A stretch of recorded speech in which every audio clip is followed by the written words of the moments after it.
Hello everyone, it's Logan, and today I'm going to show you how to enter a handicap at home. So, you might be used to entering handicaps in the golf shop, but you want to enter them at home. This is how you're going to do it. You're going to go to golfcanada.ca, golfcanada.ca. And once you're on this website, you're going to look in the top right corner. So let's go to the top right corner here. It says login. Let's hit login. Okay, member login. Now you may be wondering, what is my username and password? You might not be used to entering that in the club, or you might not have done this before. The answer is that we set up the account for you. So we use the email address that you've given us, and we make the account for you. If you're unsure of your username, it's likely your email. But if you've forgotten that or your password, you can go down here and click Forgot Your Password or Username. Just hit that button. Now, for some reason, you do have to hit it 2 times for it to work. I've noticed. So here you can just enter your email, hit Send Email, and it will send you the reset information and details to do that. Okay, so let's go over here where I've already logged into my account. And let's go and post a score. So I'll show you a couple neat things here. The first is that you are able to enter scores for previous dates. Now this is especially important to get the date right, considering the new handicap rules actually calculates your handicap based on how players performed that day. So it will make a difference. Depending on weather or heat or whatever happened that day, it will affect the handicap. So I played on Monday, and I wasn't able to enter my score then. I forgot. So you can select what golf club you played here as well. Vesper Hills will be the default, but you can use this as a search bar to find other courses as well. Make sure to enter which courses you did play at Vesper Hills, because we do have 27. And then it's very important to select the right tee deck as well, as this will affect your handicap quite significantly. And so if you played 9 holes, you can pick the front or back. So in this case, I played Still Valley, so I'd select the front 9. Stroke play yes, tournament score no.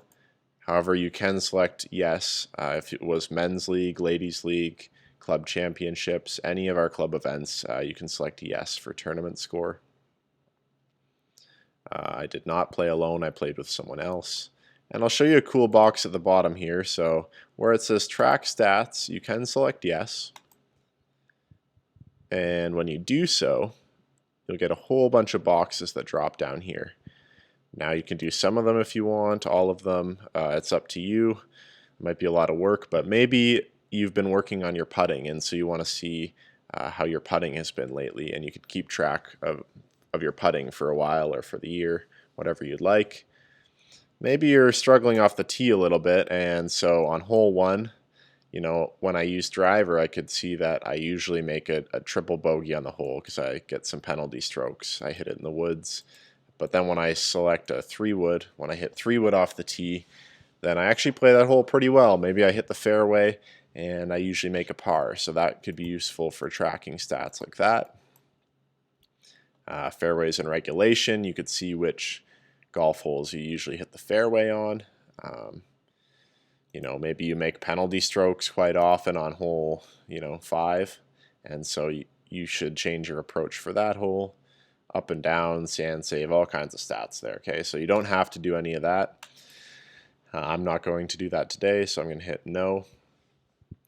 And you'll notice one other thing. We don't keep track of just the score for the round. So it's not a single score like 45. We have set it up so that you enter your score hole by hole. There's 2 benefits to this method. The first is that Golf Canada will not allow you to enter over a certain score for your handicap. So for me and most players, they're not allowed to enter higher than a triple bogey. So if I put an 8 on the first hole, it will adjust that score to a 7 for my handicap. Basically, it's just eliminating the outliers. For a tournament, you still can make an 8, unfortunately, depending on the tournament rules, but For your handicap, it will not let you put in higher than a triple bogey. For some players, that might even be higher than a double bogey. The second reason and benefit to this method is that we can now track the numbers, and that helps us create our course rating and our course handicap. So as you may know, each hole on the golf course is rated from most difficult to the least difficult, and that affects which holes you get a stroke on for your handicap. So the harder the hole, the more likely you are to get a stroke on that hole. And this just allows us to collect the data so that we can accurately give those handicap ratings and make it as fair as possible, based off of your stats, off of the players who play here. So that way it'll be super accurate. Okay, so when you're done, you can just hit post your score and it will add it to your handicap, and it will give you a review of your history and everything. That's essentially how to enter the handicap. So if you have any questions, feel free to reach out. Other than that, I hope this video answered most of your questions and that you have no problem entering your handicaps. That's basically it, and I guess have a nice day and take care.